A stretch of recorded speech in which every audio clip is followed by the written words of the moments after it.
আপনার চারপাশের পরিবেশে আপনাকে গড়ে তোলে।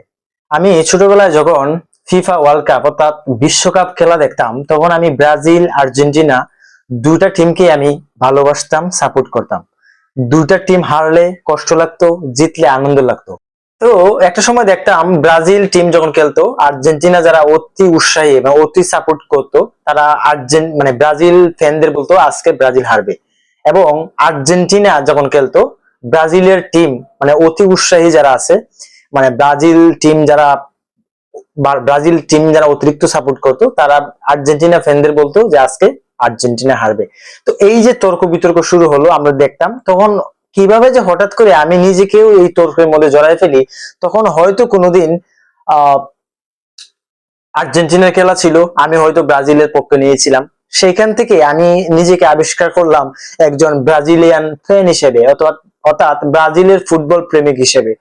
তো এভাবে তর্ক করতে করতে কখন যে ব্রাজিলের ফ্যান হয়ে গেলাম, এবং কখন যে আর্জেন্টিনা টিমটার প্রতি আমার হিংসা চলে আসছে। কারণ ওই যে তোরকে আমাদের জিততে হবে, কিন্তু আমাদের সাবকনসিয়াস মাইন্ড, অবচেতন মন কিন্তু তর্ক, মিথ্যা মিথ্যা সত্যি যুক্তি এগুলো বিশ্বাস করে না। তাকে যা বলবেন, যা গিলাবেন, সে সেটাই বিশ্বাস করবে।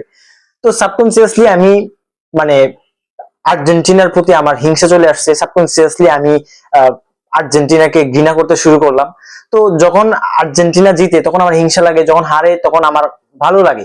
তো এই করতে করতে আমার সাবকনসিয়াসলি বা আমার ইমোশন ট্রান্সফার হয়ে গেল আর্জেন্টিনার বিরোধী। অথচ বিশ্বাস করেন, শুরুতে কিন্তু আমি আর্জেন্টিনার বিরোধী ছিলাম না। আর্জেন্টিনা জিতলে আমারও ভালো লাগতো, আর্জেন্টিনা হারলে আমারও কষ্ট লাগতো। কারণ আমি তখন ওই মানুষের সাথে তর্কে জড়াইতাম না, নিজেকে এক সাইডে মানে এক সাইডের কোন টিমের সাপোর্টার হিসেবে আবিষ্কার করতে পারিনি তখন পর্যন্ত আমি সমাজের সাথে তাল মিলাতে পারিনি। তো আজকে যখন 8ই জুলাই 2026, মানে ইজিপ্ট অর্থাৎ মিশরের বিপক্ষে আর্জেন্টিনা খেলা ছিল রাত 10টায়। মিশর যখন হঠাৎ দুই গোল দিয়ে দেয়, মানে মিশর এগিয়ে যায়, তখন আমার খুব ভালো লাগতেছিল। সাবকনসিয়াসলি আমার কেন যেন আনন্দ লাগতেছিল। কেন? তখন আমি নিজেকে আবিষ্কার করলাম, কেন আমি তো একটা সময় আর্জেন্টিনাকে অনেক ভালোবাসতাম, তাইলে হঠাৎ করে আমার আর্জেন্টিনার প্রতি আমার এত মানে আর্জেন্টিনা হারতেছে, এটা আমার কষ্ট লাগার কথা, সেই জায়গায় আমার আনন্দ লাগতেছে। তখন আমি নিজেকে আবিষ্কার করলাম যে এই যে সমাজে আসলে আমরা এইভাবে তৈরি করতেছে, সমাজ আর্জেন্টিনা ফ্যান আমার মানে চতুর্দিকে এমন ভাবে এটা নিয়ে তর্ক বিতর্ক করতেছে। তখন আমার কাছে মনে হইতেছিল সাবকনসিয়াসলি তাদের যদি কষ্ট দেই, তাইলে বা কষ্ট যদি পায়, তাইলে হয়তো আমার আনন্দ লাগবে। তো এ থেকেই বোঝা যায় একটা সমাজ, একটা পরিবেশ কিভাবে একটা মানুষকে ভালো কিংবা খারাপ করে তোলে, কিভাবে সামাজিক প্রাণী হিসেবে গড়ে তোলে। সমাজে টিকে থাকার জন্য সমাজে যা যা প্রয়োজন, সমাজে তর্ক বিদ্যা শেখায়। সমাজের সবাই যদি ব্রাজিল এবং আর্জেন্টিনা সাপোর্ট করে, আপনিও তাদের মধ্যেই আশেপাশে হবেন, হয় ব্রাজিল হবেন, নাহলে আর্জেন্টিনা, না হয় পর্তুগাল। মানে এই যে আশেপাশের মানুষদের মতোই আপনি হবেন, সমাজ সেটাকেই মানে প্রাধান্য দেয়, আপনি সেরকম প্রাণী হিসেবেই গড়ে তোলার জন্য। কেউ আসলে জন্মের পরপরই ভালো কিংবা মন্দ হয়ে যায় না, এটা আমাদের সমাজের মানুষ তৈরি করে।